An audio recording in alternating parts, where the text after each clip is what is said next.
Eu queria convidar você a abrir a sua Bíblia, nesse instante, em João, capítulo de número 2. Abra a sua Bíblia em João, capítulo de número 2. Eu quero fazer a reflexão bíblica com você nesse momento, de um texto muito conhecido, de um texto que fala sobre um dos milagres, aliás, o primeiro milagre de Jesus, um momento muito precioso, mas eu queria convidar você a refletir dentro de uma perspectiva que talvez tenha alguns detalhes a mais que eu queria convidar você para se atentar nessa noite. João capítulo 2, a partir do primeiro verso ao verso de número 11. Você que está com a sua Bíblia aí, você que está com o seu aplicativo, ou de alguma maneira, onde quer que você esteja, conecte a sua vida, principalmente no Senhor nesse instante. Diz assim a palavra de Deus. No terceiro dia, houve um casamento em Caná da Galileia. A mãe de Jesus estava ali. Jesus e os seus discípulos também haviam sido convidados para o casamento. Tendo acabado o vinho, a mãe de Jesus lhe disse: eles não têm mais vinho. Então respondeu Jesus: que temos nós em comum, mulher? A minha hora ainda não chegou. Sua mãe disse aos serviçais: façam tudo o que ele vos disser. Ali perto havia 6 potes de pedra, do tipo usado pelos judeus para as purificações cerimoniais. Em cada pote cabia entre 80 a 120 litros. Disse Jesus aos serviçais: enche os potes com água, e o encheram até a borda. Então lhe disse: agora levem um pouco de vinho ao encarregado da festa. Eles assim o fizeram, e o encarregado da festa provou a água que fora transformada em vinho, sem saber de onde este viera, embora o soubessem os serviçais que haviam tirado a água. Então chamou o noivo e disse: todos servem primeiro o melhor vinho, e depois que os convidados já beberam bastante, o vinho inferior é servido. Mas você guardou o melhor até agora. E este sinal miraculoso em Caná da Galileia foi o primeiro que Jesus realizou, revelando assim a sua glória, e os seus discípulos creram nele. E que Deus abençoe essa palavra no meu e no seu coração. O texto vai falar para nós, como diz no último versículo, que foi o primeiro milagre de Jesus. O que estava acontecendo aqui? Estava acontecendo um casamento. Você pode chamar disso de uma boda, ou bodas de Caná da Galileia, ou pode considerar isso uma perícopa, que significa o quê, teologicamente? Um episódio, uma narrativa bíblica exclusivamente encontrada no Evangelho de João. E sobre o que fala aqui, pastor? Há muito ensinamento, mas o principal deles a gente sabe que é o milagre da transformação da água em vinho. Será que existem coisas na sua vida hoje que, se você pudesse pedir, eu queria que tal coisa fosse transformada em outra coisa, você assim pediria? O que, por exemplo? Alguns talvez falariam: nossa, pastor, eu precisava que algumas pedras lá de casa se transformassem em moedas. Talvez. Você talvez pediria que alguma doença se transformasse em cura ou saúde. Talvez você está dizendo que gostaria de que transformasse toda essa situação que a gente está vivendo. O que eu quero dizer para você é que existia um momento de tragédia nessa casa, nesse lar e nessa festa. E onde Jesus esteve e chegou, essa festa ela foi transformada diante da tragédia que estava acontecendo. No relato bíblico que nós acabamos de ler, Jesus e os seus discípulos, eles são convidados para esse casamento, eles vão para esse casamento, só que chega um momento que o vinho acaba. O vinho era um utensílio primordial, fundamental numa festa.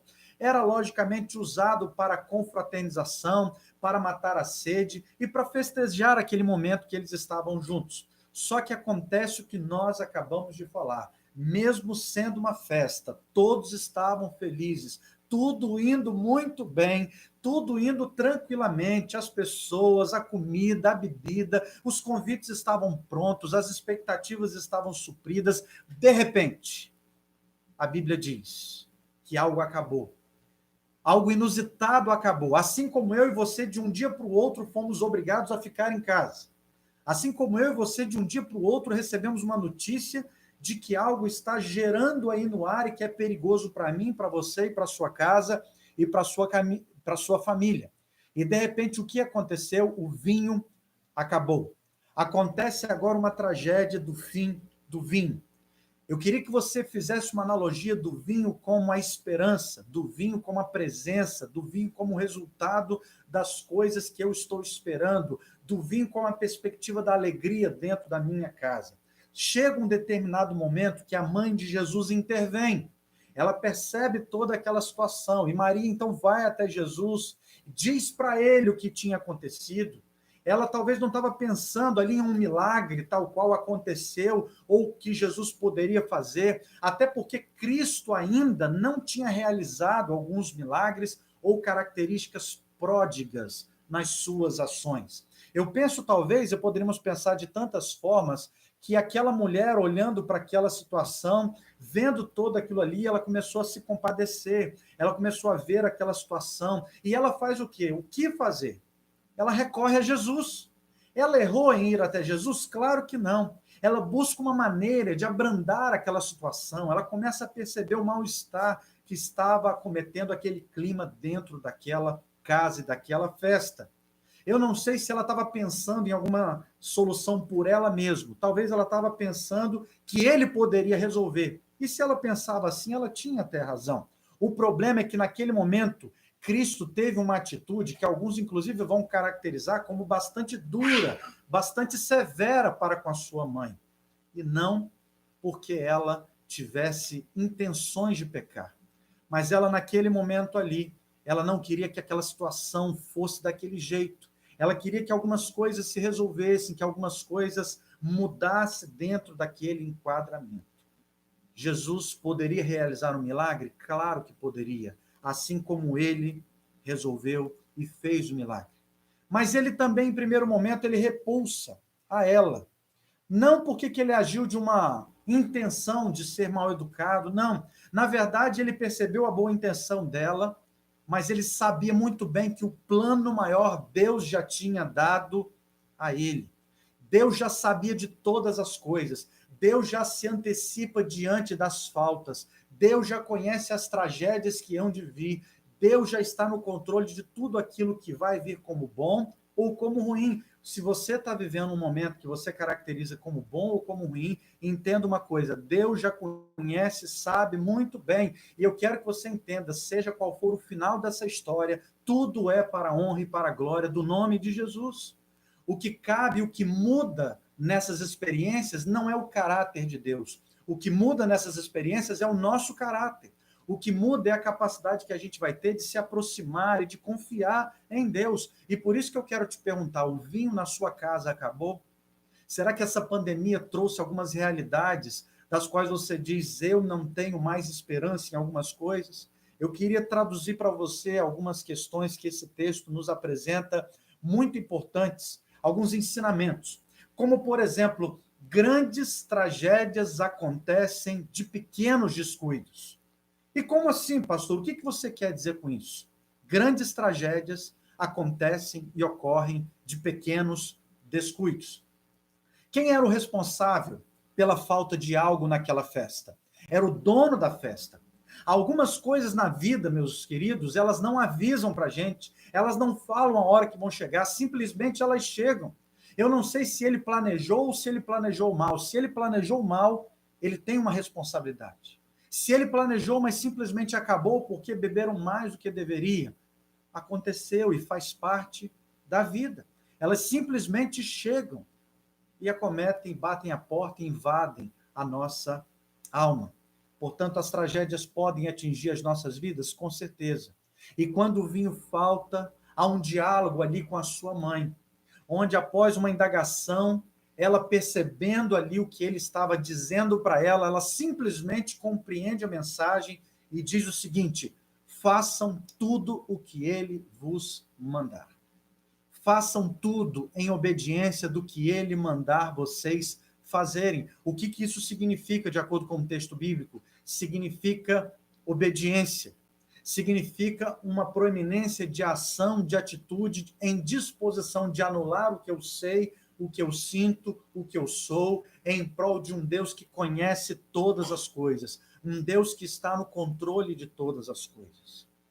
Jesus está no controle da sua vida. O que acontecera com ela a festa, o caos seria total, o caos seria completo. Sabe por que que ainda existem pessoas que têm a sensação do caos em suas vidas? Pode ser apenas como um vaso que faz uma decoração. Jesus pode ser apenas como um objeto, um livro que eu li, deixei do lado e disse, que bom esse livro, mas Jesus não quer fazer um papel como sendo um coadjuvante. Jesus precisa e quer fazer o papel principal na sua vida e na sua jornada. Por isso que eu quero já te perguntar uma coisa muito simples. Onde Jesus está na sua festa? Ele está presente na sua vida? Sabe por quê? Porque quem tem Jesus, mesmo em meio a todo esse momento trágico que estamos vivendo, é uma pessoa que continua em festa. Pastor, como que eu posso continuar em festa diante das coisas que me faltam? É quando eu entendo que Jesus é tudo em mim, tudo para mim, tudo que eu preciso, porque Ele é capaz de completar tudo que eu preciso na minha vida. Por isso, é uma pergunta muito simples. Jesus está presente? Porque uma coisa é fato, Ele já convidou você para entrar, ou melhor, você já convidou Ele para entrar na sua vida, no seu coração. Às vezes acaba a esperança, às vezes nos irritamos, às vezes achamos que tudo acabou. E se tem algo que eu poderia acontecer e perceber com essa palavra, e que eu poderia resumir para você, que você precisa guardar nessa noite, é o seguinte: as palavras de Maria, fazei tudo o que ele vos disser. E Jesus diz algumas coisas que mudariam o sentido daquela festa. Se eles não estivessem atentos ao que Jesus manda fazer, nada teria acontecido. Por exemplo, você sabe muito bem que Jesus manda com que se completassem aquelas talhas de água. Aquelas talhas de água tinham entre 60 a 80 litros de água. E eu quero te lembrar que era água para molhar a mão suja, lavar os pés que estavam sujos. Imagina a cor daquela água. Imagina que aquela água não tem mais pureza suficiente para poder ser ingerida e para beber. E sabe o que Jesus faz com aquela água suja, contaminada? Ele pega aquela mesma água e transforma ela no melhor vinho que aqueles homens experimentaram. Jesus não pode ser apenas uma parte da sua vida, ele quer ser tudo na sua vida.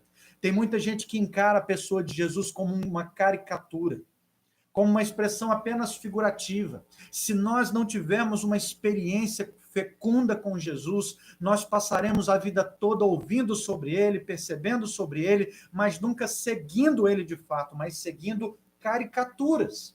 Eu conheço pessoas que homologam em suas vidas caracterizações muito mais caricatas de Jesus do que de adoração. É trágico quando, alguns momentos em nossa vida, a gente vai olhar com sinceridade e perceber que a gente não seguiu a Jesus, a gente seguiu uma simples caricatura. Agora eu quero te perguntar, quem você segue de verdade? A gente segue de verdade a Jesus ou segue uma caricatura feita pela nossa religião, pela nossa teologia, pelos nossos valores e princípios ensinados na nossa história? Se você ligar a televisão hoje, você vai ver muitas caricaturas do sagrado sendo distribuídas por aí. Você vai ver isso sendo distribuído, às vezes, até de forma vergonhosa. Você vai ver uma comercialização e mercantilização da fé, mas você vai ver também Deus sendo colocado como uma vendinha, onde achamos que a relação com Deus e com Jesus é uma relação de troca. Busque a Jesus não pelo que ele pode lhe dar, busque a Jesus pelo que ele é, porque pode ser que você busque a Jesus e ele decida e olhe para você e diga: eu decido que em alguns momentos a sua vida terá escassez. E louvado seja Deus por isso, ele está no controle de todas as coisas. Eu quero que você entenda, querido, que Jesus não propõe uma vida de desgraça, claro que não. A Bíblia diz que quando a gente tem Jesus, a gente tem a capacidade de viver uma vida em abundância. O apóstolo Paulo nos informa em uma de suas cartas que ele aprendeu a viver tanto na escassez, na abundância, quanto também na escassez. O coração quebrantado, genuinamente obediente ao Senhor. Não sei se você tem tido intenções erradas, mas eu queria, querido, que você entendesse que eu e você precisamos ter essa convicção na nossa vida. Eu não sei que você está aqui ouvindo e vendo esse vídeo, o que permeia o seu coração. Talvez você está aqui hoje e está dizendo assim: nossa, pastor, na verdade no meu coração tem sido gerada cada vez mais uma intencionalidade mais ateísta em relação a Deus. Eu queria que você entendesse que quando Deus fica desacreditado pelas vergonhas que se cometem pelo nome dele, O ateísmo e a indiferença, elas vão crescendo no mundo por esse tipo de coisa. Por isso que eu quero falar para você que é de Cristo e se diz e se considera de Cristo, nós somos o sal da terra e luz do mundo e nós temos uma responsabilidade de dar esse testemunho para os que estão lá fora. Alguns entenderam a relação com Jesus através de uma vida de consumo, mas Jesus não é um material de supermercado que eu compro, adquiro e descarto. Não. Vida com Jesus é uma vida de dependência, de relacionamento, é uma vida de fazer tudo conforme Ele quer e conforme Ele deseja. Nós só chegaremos à profundidade da alegria e nos relacionaremos com Ele, não pela religiosidade, mas pelo quanto estamos dispostos a fazer o que Ele nos disser. Não há outro caminho para a alegria e para a festa, não há outro caminho para ver o regozijo na sua casa, não há outro caminho para que seja banida de uma vez por todas toda essa pandemia que é Jesus. E isso significa o quê, pastor? Dobrar a nossa arrogância, dobrar os nossos joelhos da nossa prepotência. Isso significa ressignificar a nossa espiritualidade, significa dar novos significados, significa abandonar os pecados e não nos acostumar a eles. Significa dizer para Deus, nós queremos, Senhor, uma vida diferente, significa mudar o comando, significa mudar o motorista da sua vida, significa mudar o domínio e a direção daqueles que têm comandado você. Não adianta joelho dobrado se a prepotência continua em pé. Não adianta. Hoje eu e você precisamos dobrar os nossos joelhos e clamar em nome de Jesus para que a nossa vida seja fazer conforme tudo que Ele nos disser. Olhe com honestidade, com responsabilidade para a sua vida. Olhe principalmente para a sua vida espiritual. O que você precisa mudar na sua vida? O que você precisa mudar para que o cristianismo possa trazer os efeitos de obediência a Jesus? Falta alegria, porque Jesus não está presente nessa festa. Não há festa alegre, não há celebração onde Jesus não está nela. Todos nós temos enfrentamentos, eles vão continuar batendo a nossa porta, eles vão continuar a existir. Algumas coisas podem nos faltar, mas Jesus precisa estar presente para que a alegria seja plena. Mesmo que você esteja em casa, ressignifique os seus pontos e momentos para festejar. Na Itália e na Espanha, essa semana, eu recebi uma notícia audiovisual, vendo pessoas que foram num determinado condomínio para as sacadas, e eles começaram ali, combinaram, talvez pelo um grupo de rede social, e eles combinaram de se vestir e fizeram uma festa fantasia. E eles se vestiram e colocaram caixas de som, e eles colocaram algumas bebidas, e eles colocaram algumas comidas, e eles chamaram as famílias, e sabe para que eles foram? Para se alegrar, para festejar, para tentar sorrir, para ouvir a voz um do outro, para tentar ver gente. Muito bom, muito legal, muito gostoso, nada contra isso. Mas o grande problema é quando eles voltam, apagam as luzes e voltam para os seus quartos. A alegria precisa continuar. E sabe quando ela continua? Quando Jesus está dentro dessa festa. Alguma coisa pode faltar, mas Jesus precisa estar presente para que isso seja pleno. Felicidade, querido, não é apenas um sorriso, mas é o contentamento da alma, que você sabe que, de fato, quando você olha para você, você sabe quem você é. Não vá dormir se você acha que você está perdendo quem você é. Analise a sua vida. Se você está perdendo algumas coisas no meio desse caminho, se você está perdendo oportunidades de mudar substancialmente quem você é. Todos nós temos histórias difíceis. Você pode olhar para mim agora, através desse vídeo, e dizer assim, pastor, mas você não vive a minha vida, não sabe o que eu passo. Querido, eu não sei, posso não ter vivido, mas eu estou pregando aquele que viveu muito mais do que você possa saber. E o nome dele é Jesus Cristo, que padeceu, que pagou um alto preço numa cruz, e o preço foi de sangue para nos redimir de todo e qualquer pecado. Todos nós temos histórias difíceis e teríamos tudo para não estarmos aqui. E dependendo do estrago que fazem na nossa vida, do estrago que, por exemplo, uma criança recebe num processo infantil e aquilo se transforma numa crise traumática, uma pessoa que tem motivos para se tornar a pior de todas as pessoas, basta, por exemplo, às vezes ter sido mal educada, ter sido exposta a uma situação estragada da vida, ou no contexto desse mundo, mas quando um desses estragos do mundo resolver atingir a tua alma, a tua vida, recite o que Maria falou e propôs. Fazei tudo o que ele vos disser. Disser, por exemplo, em relação à sua história, que pode ser completamente alterada. Você talvez não tenha capacidade de escrever as páginas do que passaram na sua história, mas tem a capacidade de escrever as próximas páginas que virão.